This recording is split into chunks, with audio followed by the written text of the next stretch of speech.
বা আমি এই অধিৱেশনখন ভালে ভালে আমি চলাব পাৰোঁ বা চলাই নিব পাৰে তাকে কামনা কৰি আমি ৰিচিপশ্যন কমিটিৰ তৰফৰ পৰা তেখেতসকলক বিদায়ী সম্ভাষণ জনালোঁ। ধন্যবাদ।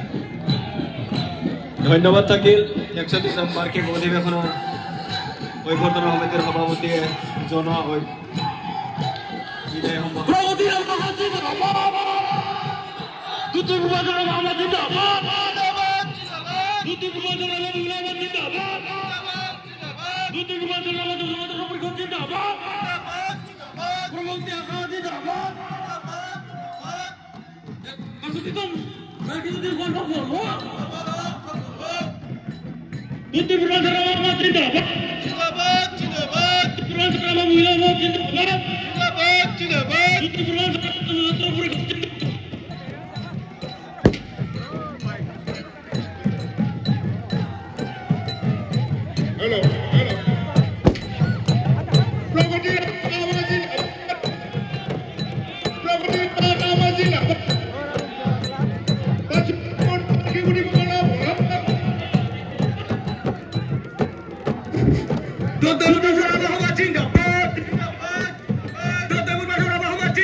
Jimbabwe!